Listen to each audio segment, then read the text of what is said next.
Hey friends, welcome to the Moms in Real Estate podcast. I'm Kristen, your host, a community builder, an agent, an entrepreneur, and a mom. And this podcast is for moms that are building a business and they're building life, and we're not pretending like we have it all together. I'm so happy you're here. Let's dive into our episode. Hey ladies, welcome back to Moms in Real Estate. I'm your host, Kristen, and today I'm so excited, you guys, because we have Chauncey from Texas here. And I was just saying to her, like, she's got so many things going on. I'm like, how are we going to cover everything? Because she is a real estate investor. She's a design forward flipper. She is a TV host, right? So you do a lot of things. So why don't we just get started? If somebody that's listening is like, I don't know her yet, why don't you go ahead and tell us? Yeah, absolutely. So I got my real estate license back in 2016, started selling houses like everyone does when they get their real estate license. And my intention with getting that license was, no lie, was for me to make enough money so we could go to Disney and ball out like every year. So I just wanted to like go to Disney and get the VIP passes for the family, spend like 15 grand. So I'm like, sell a couple of houses and that's what I can do. But very quickly, my background helped me when I got into real estate because I had a background in marketing and a background in like one call close hardcore sales. And so within the first 3 months of me getting my license, I had made my entire salary at the job that I still had. And I was like, holy crap, like, okay, I can make a lot of money doing this. Fast forward a couple of years from that, I started my own brokerage. About a year and a half after that, I moved my brokerage over to a national brokerage, where then I was able to build out a team up underneath me and then take the money that I was making from the team to remove myself from production, and opened up the investment company with my husband. So we started flipping houses in 2019. 2021 got approached by a production company that already had a show in the works on A&E, and they cast us for a new city on that show, filmed that show for 2 years, and we've just kind of continued building. So I do all of the design, the flipping. I still have the team under me that I coach, train, and mentor. I coach, train, and mentor others outside of the team. I do, retail renovations for other people. So I do kind of it all when it, has to do with real estate. How do you do all of that? I think like if anyone's listening, for one, like you've been doing this for 10 years and it almost seems like you didn't have a plan, like you did not have a plan to be where you're at right now. Kind of like No. it kind of just like happened as it happened. Is that correct? Yes, it absolutely just happened as it happened. And the way that I can manage it is because it's all vertically integrated. I'm not doing anything that's outside of real estate. Like real estate in and of itself is the nucleus of everything that I'm doing. I just am one of those people that I'm inherently lazy. Okay. And because of that, I'm always looking for ways to maximize how much money I'm making instead of trying to do more and more and more, and like get more sales and get more clients. Instead of that, I always looked at real estate as, um, you know, real estate agents are the nucleus of like 50 different people getting paid on every freaking transaction.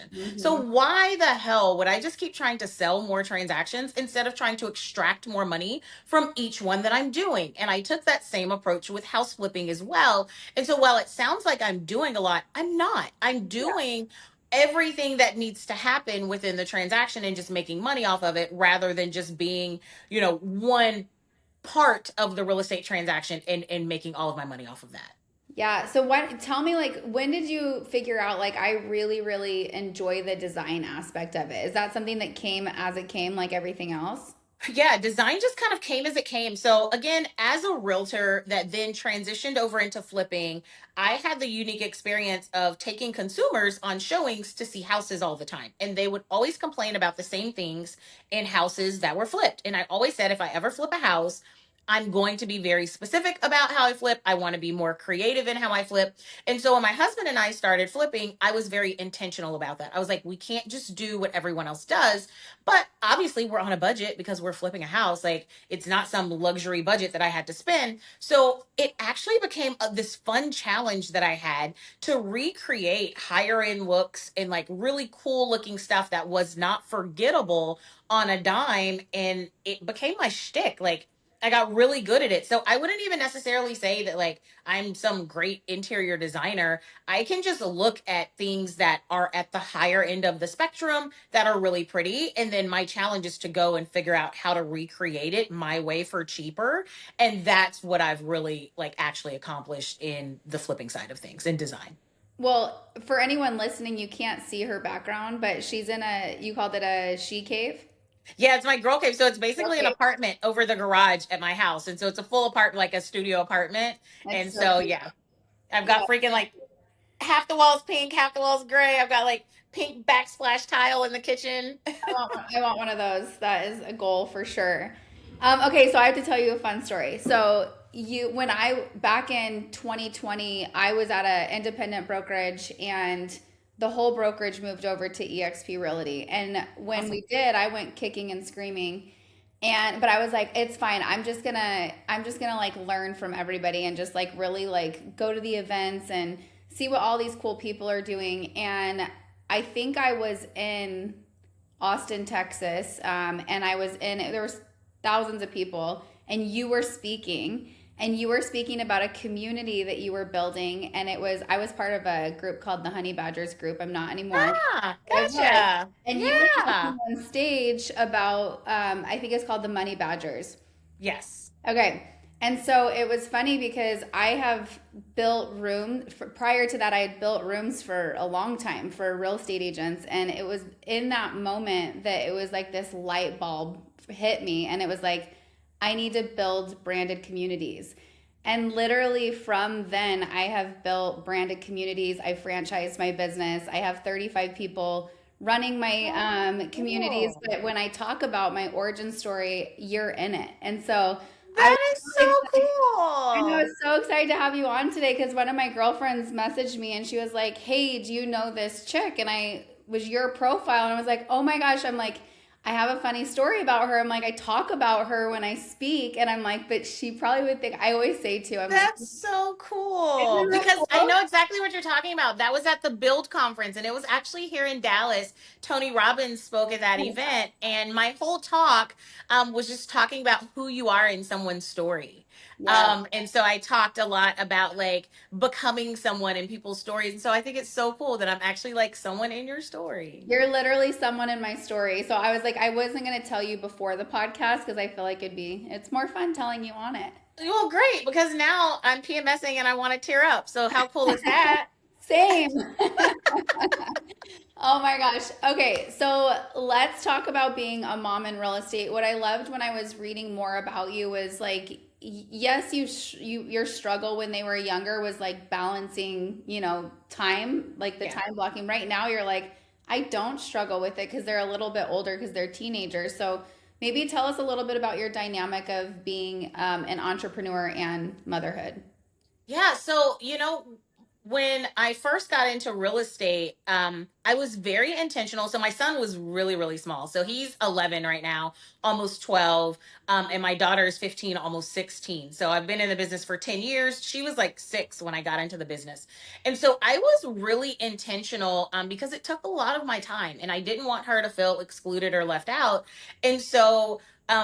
True story, she basically created my very first logo, and she thought it was so cool when she would see it on things and when I would use it in videos and she would see it printed on stuff and she'd be like, I made that, which she didn't really make it, but I let her help me like choose the colors and play around on the screen on Canva to create what it looks like. And so I would say to other moms, while it is hard, especially starting, I think that as moms starting new businesses, because starting things takes a lot of time and we feel like that's taking time away from the kids, that it's really easy to like help them encourage them to engage in the business and let them own something in it.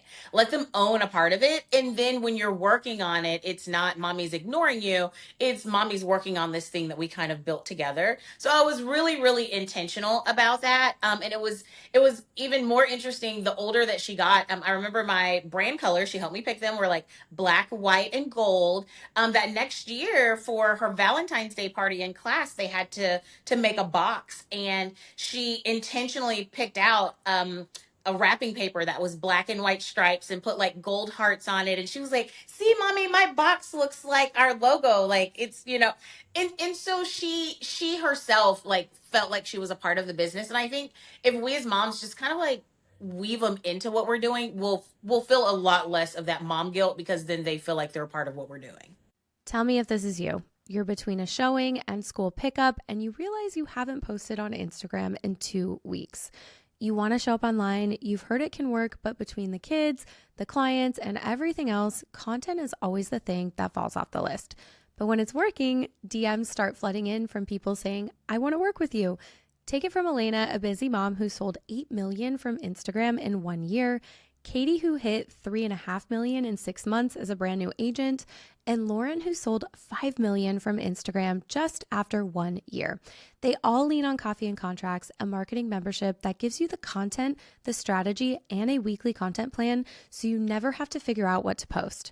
That's the difference between wasting time on leads who ghost and attracting your people even when you're offline.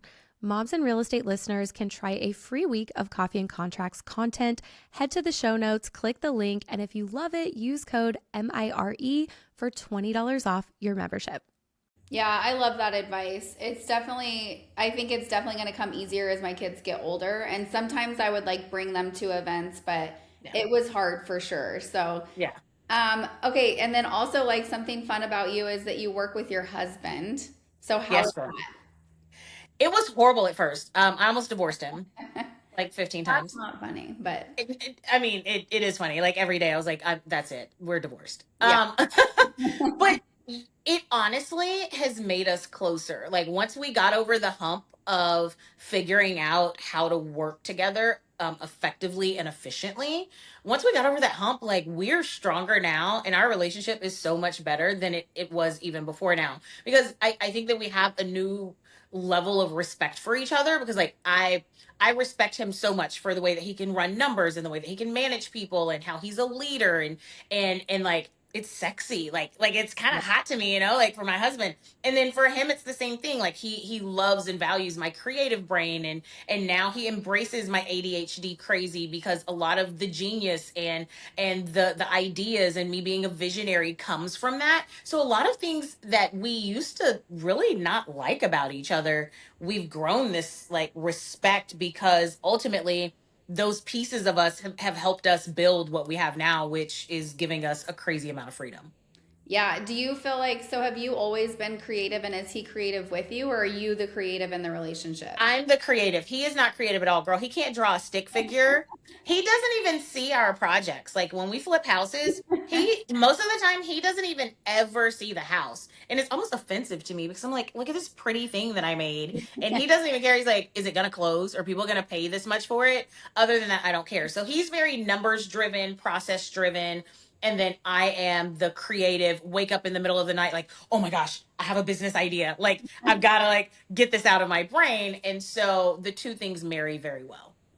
That's great. I know. I feel like my husband is a creative, but in such a different way. And I always think if we ever work together, I wonder how that would go. But you're really, really good at social media. And I will tell you, I mean, I talk to women in real estate for a decade, all week, every week. And it is still the number one struggle I hear is like just the consistency on social media, being able to show up and build a personal brand.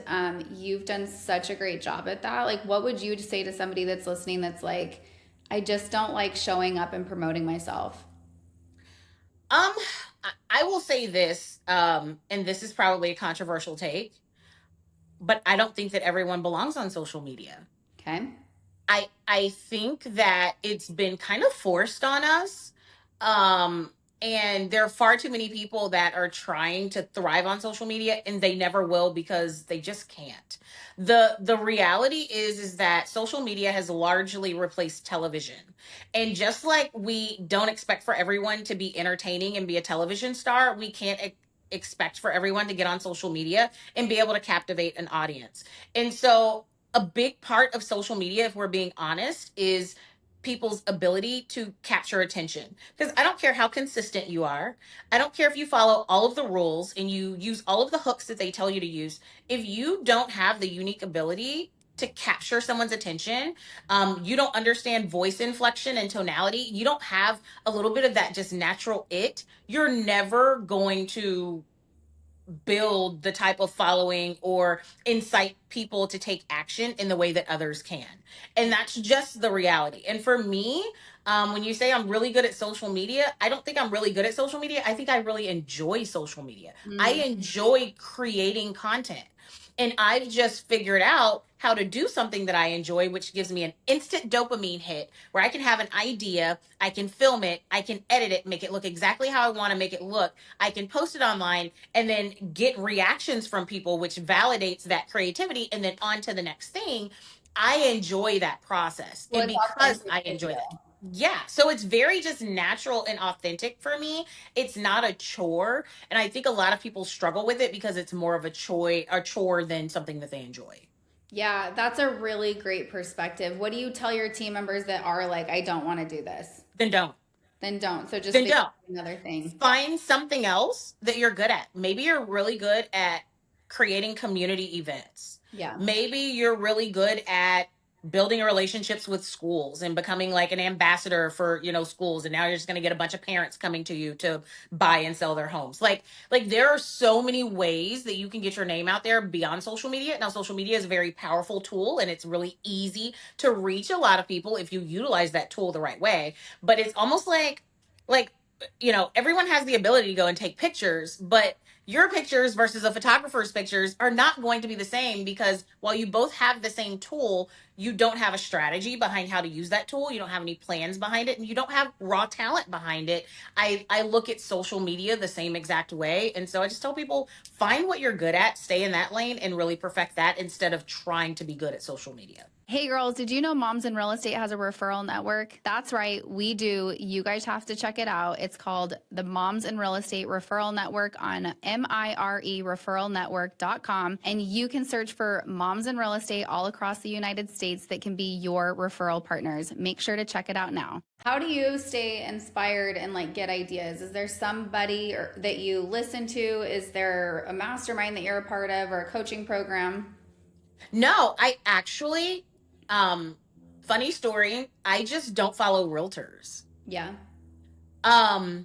I follow lots of people in other sectors of business.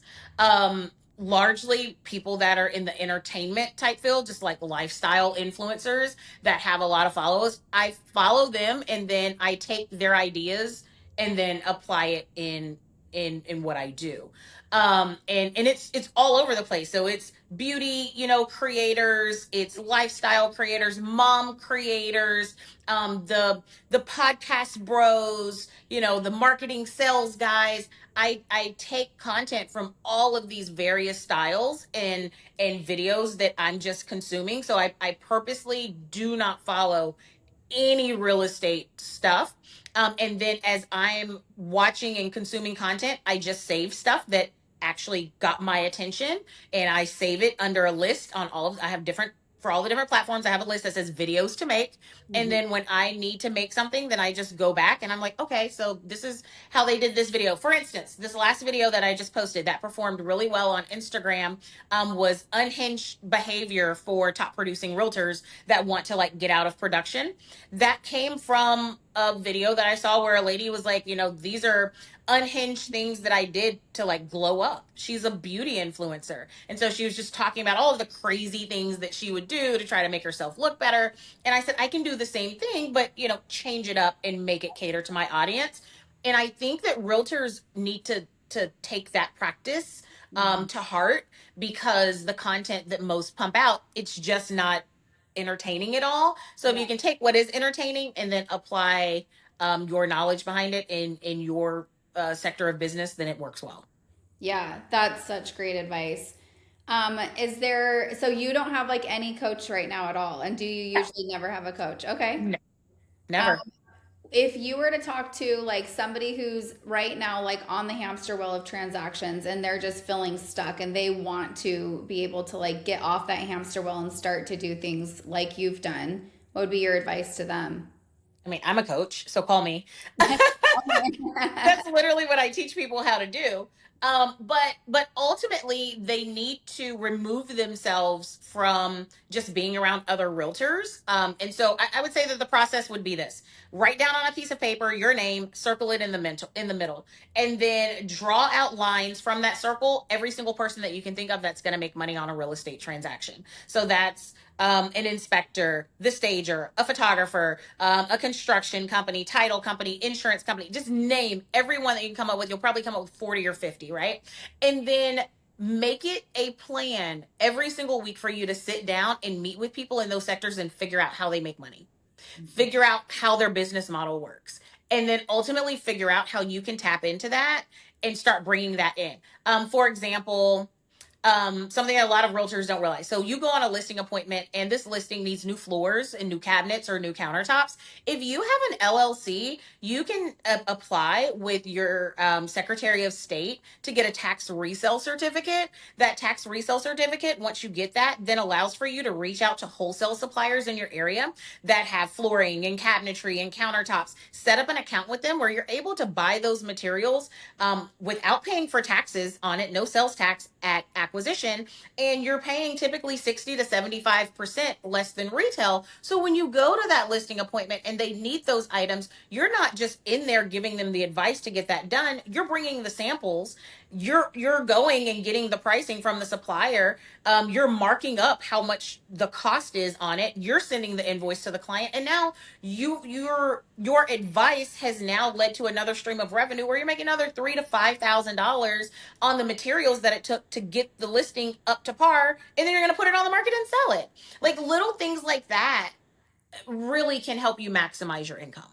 Yeah, that's such good advice. I think, and super tactical too for them. Okay, so I love to end this podcast with a question where it's if you had to go start a new business today with either a celebrity or an influencer, who would it be? Oh my gosh. I know. If I had to start a new business today with a celebrity or an influencer, who would it be? Oh my goodness. Issa Rae. Okay. She is an actress, and she's also an activist, and she's also a huge creator. So she had her own show on HBO, and she does a lot in the community. She now owns like a coffee shop. She does a lot of like the writing. So I would love to ultimately like own my own media type company, and she would be someone that I would want to partner with. Oh, that's cool. Well, maybe she'll hear this on Instagram and she'll reach out to you and be like, yes, I want to do that. Do you still Absolutely. have your Money Badgers group? I still have the group. I still have like 250 agents or so in it, but I'm not active with it at all. I'm in a phase right now where I am starting to pick back up on attracting agents. Yep. But for the last few years, I hadn't really done anything with it. But again, another stream of revenue that I built out years ago, and it still brings me money. Yeah, that's so cool. And it makes so much sense for you to be positioned at a brokerage where you're able to do that. Yeah, absolutely. Awesome. Well, I've had so much fun having you on. So if somebody wants to follow you, what's your Instagram handle? My Instagram and my TikTok and my YouTube handles are all the same, and it's at _Chauncey show. Okay, awesome. Well, thanks so much for coming on, Chauncey. Thank you. If you like this episode, make sure to like and to subscribe so that we show up in your feed. And if you want to stay close, make sure to check out the show notes because I have a lot of ways for you to do that.